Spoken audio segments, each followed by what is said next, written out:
It's 4 o'clock in the morning.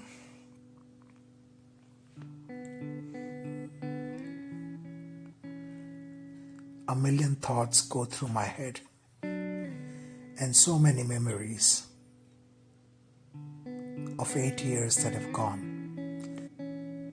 I'm thinking of writing a book. And yet a friend of mine tells me that nobody reads books anymore. That's strange. I should have a podcast to write this book orally.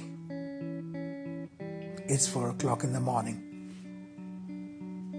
One day your mother dies. Chapter 1. One day your mother dies and you look at the mirror.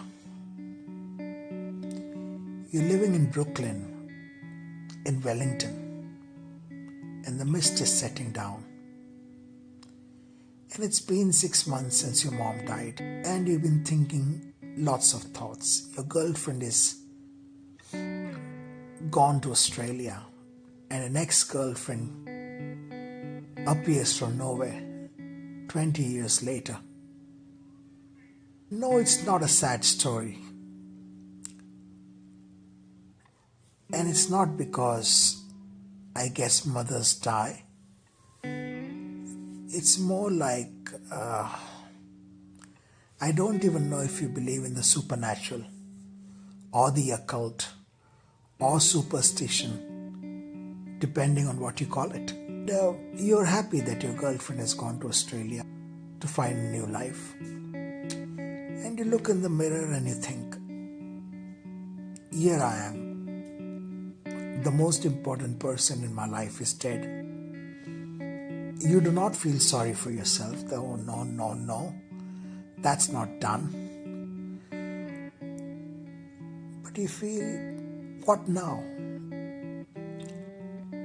And then you think, you must have something positive going for you.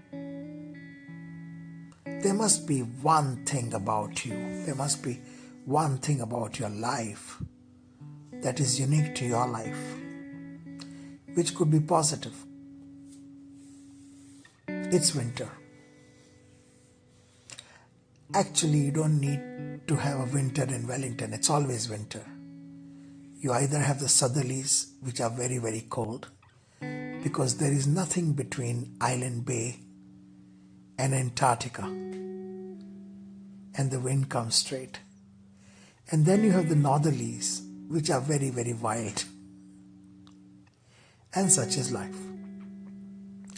So you don't need a winter, and it's not really winter. And you sorted your passport. It took you a long, long time because you had to convince your brother to go get up and make a move and find your birth certificate. And he does. He does a sterling job and you are grateful, but it takes him 8 months. He's your brother. This is your family. They are all lazy. Laziness runs in the Varma blood. And here you are, you look in the mirror and you think, there must be one thing. There has to be one thing that goes in my favor. There must be something that I have that nobody has. And then a light bulb is on. You turn it on because you need to see your face. You're slightly vain, slightly narcissistic, and slightly positive. You're positive for no reason. You're just born positive. Is it a curse? Is it a disease? You don't know. You don't care. This is your life. You look at the mirror and the mirror says, you're alone. You can do what the hell you want. And you say, oh yes, I'm alone. I can do what the heck I want. Now that's freedom. That's a power like no other power on earth. Having the freedom. Yes, your mother is dead. But the other side is you can pretty much do what you want. You never got married.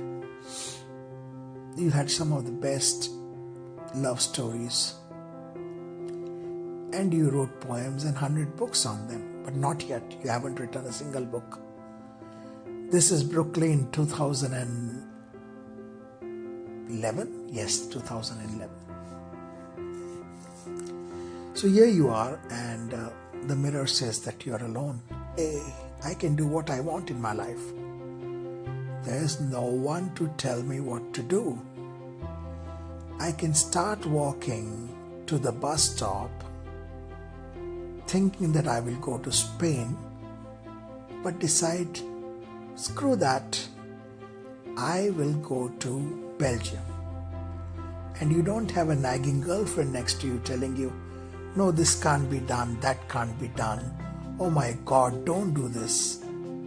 Look, I'd packed all my cold clothes, now where am I going to? Oh, look, I don't have a matching bikini. No, there's no bickering, there's no nagging. You're alone, you can do what the hell you want. You waited for this moment for so many years, and you didn't know when it came because, of course, when my mother died and my cousin called me from Hamilton, he was crying, and I said, this is the best news, she's free. Nobody wants to look at their parents suffer. One of the greatest curses that human race has is to see their own loved ones die before their very eyes. And nobody really minds people dying. What they really mind is people suffering, people wanting to die, people praying to die. And my mom died in her sleep. So hey, I said, that is the best news. And which brings us to the superstition part of it. I always felt that she was around. Even when I did my master's in creative writing, and I woke up one morning when I was writing that book called Snakes, Cows and Avocado Sandwich,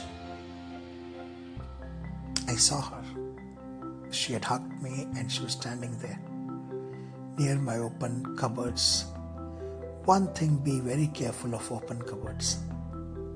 Now this is superstition talking.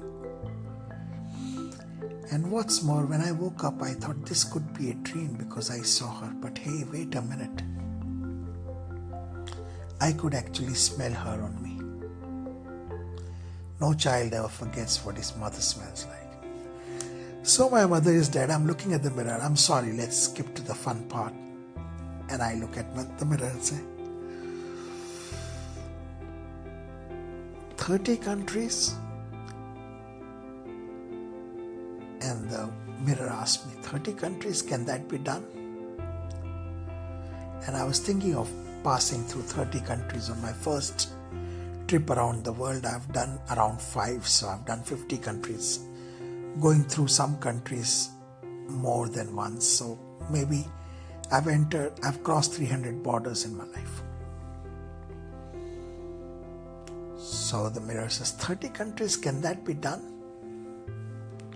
And I said, yeah, it can be done. So the mirror says, let's bloody hell do it. Actually, the mirror uses the F word, but I will not, or maybe I will. The mirror says, let's beep beep do it. So here we are, and this is how I started my journey, which took me through 50 countries. And that was quite a journey. And now that Corona has come, I can write this book orally and eventually publish it. That's my story.